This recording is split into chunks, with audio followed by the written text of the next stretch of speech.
I want to talk about location-based services. You know, Gary, you invested in Gowalla. I just read a study. It just kind of stood out to me. It said only 4% of U.S. online adults have actually even used location-based mobile apps. You invested in Gowalla. Do you think that these are a short-term fad, or they actually have lasting power? I think 4% is huge. I remember how I was reading everybody saying like, oh, only 4%. I was like, it's a lot of people. It's like, first of all, they surveyed 5,000 people. But, you know, that's a whole nother thing with, you know, the math of all that. That is a crap load of people. Like, I don't know, like ding dong, like is anybody paying attention? This stuff is just starting.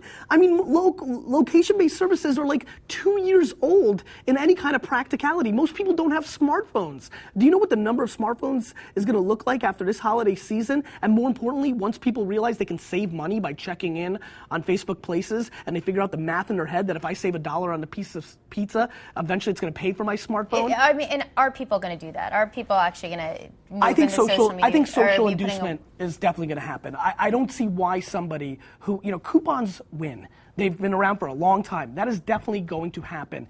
Gaming mechanics are clearly showing their merits at some level. When people are so all in on Farmville that they're going to run to 7-Eleven and buy 80 products to get points to win virtually, you're seeing those things. Listen, back in the day, if Zelda had like some super badass arrow that I could have, you know, went to Krauser's and bought a burger and got it because there's a code and I would have put it into the game, I would have done that. And so I think that at the basic human emotion, what you're into, if that can be, you know, accelerated by another action, that you're going to do that. And so I do think that people are going to be socially induced to check in.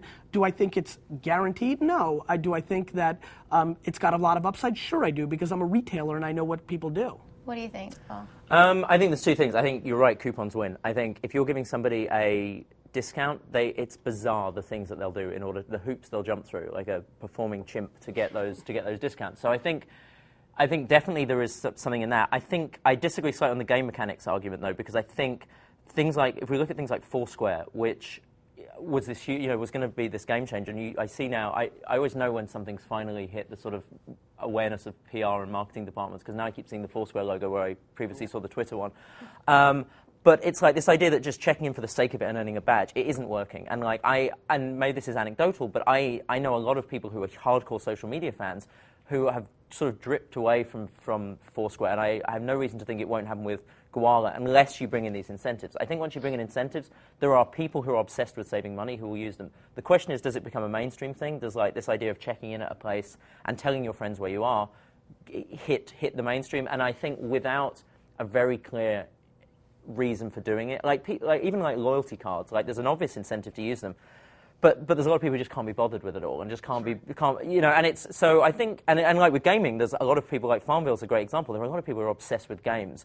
Will it, though, become a situation where everyone in the world is obsessed with, like, getting Zelda's new, you know, arrow? I don't know. I think there's a lot of fragments that lead up to a big number. I don't think anything is every single person in the world. I will say this. It's a meaningful business, though, definitely. For sure. And I think, you know, it would be, you know, I don't want Paul to be on the wrong side of history, you know, so, because this is being filmed. Luddites are always on the wrong side of history, Gary, it's fine. I'm just making money while I can, don't worry. I think it's really interesting, the psychology of what we are. We buy clothes because we want to express ourselves. The more and more we're in the trenches of these computers, which is just happening, the more that becomes our identity. These badges and other things in context can mean something.